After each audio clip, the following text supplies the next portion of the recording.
big news out of the States this week, Eddie. Manny Ramirez banned 50 games for taking a banned substance. It's thought to have been a female hormone, which really... that alone makes it ridiculous, well, I'll tell you what it has done. There's now it's given Manny a new nickname. Have you heard that? Manny the Tranny. That's what they're calling him back in the States. I like that a lot. Look, I'm not surprised. I'm not upset. I'm not even interested, to be perfectly honest with you. It's it's like living out by the airport. I think after so much time, you don't hear a 747 go right over your house because you've heard it so often. And that's the same thing with the drug situation in Major League Baseball. I've said 100 times, if baseball is serious about getting rid of drugs in sports, in their sport, one time and you're gone. Now, what they would say to you is, well, now hold on a second. We've gone and we've instituted this 50-game, 100-game, and lifetime ban. We've done far more than every single other sporting league in America and possibly the world. So why then do you guys give us so much grief? We give you so much grief because, number one, baseball is a game where it is such an objective game. Batting averages, the numbers of home runs.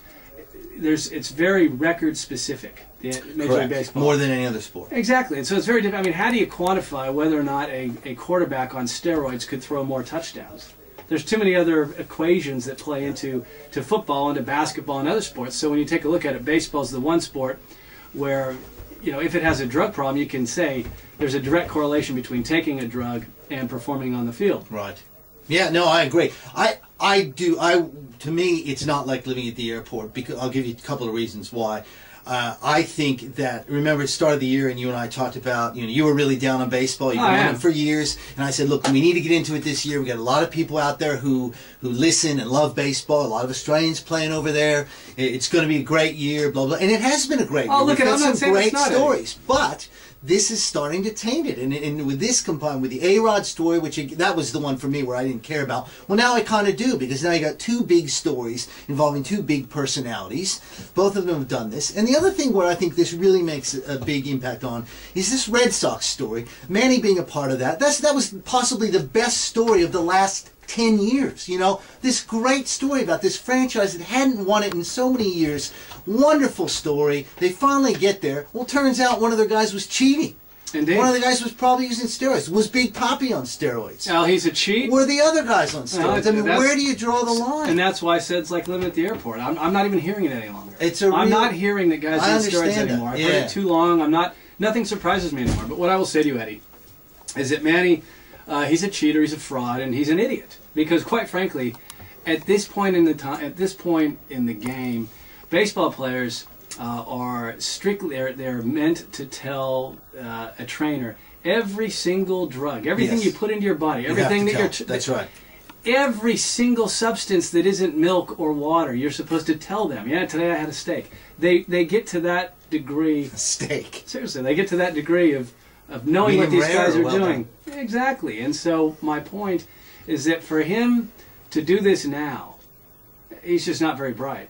I guess the one good thing about it is it now causes Dodgers to, get some of those young players. Better for you Giants. It's better for your Giants. And I think what I think is the best thing about this. The one thing I love about this, we now know what Manny being Manny is all about. Yeah, he's a drug cheat. He is a drug cheat.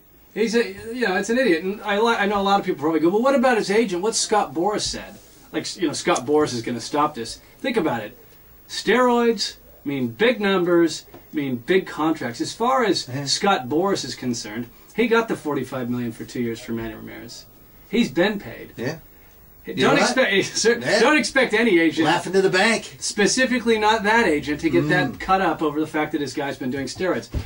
Really, really, really bad. And I use the example of I say that Major League Baseball will say, well, look, we've done the most. We've done far more than every other sport. Well, it's there's a certain world power that gets a little bit, people in a certain world power, they get a little bit, their back up a little bit when people say they're not doing enough in Africa. But hold on a second, we've given enough money to Africa. Yeah. We've given more money than everyone else. Well, you know what? It hasn't worked in Africa, and what Major League Baseball is doing hasn't stomped out drugs in their sport. No. So frankly, until Major League Baseball says one and done, they're not serious about getting drugs out of their sport.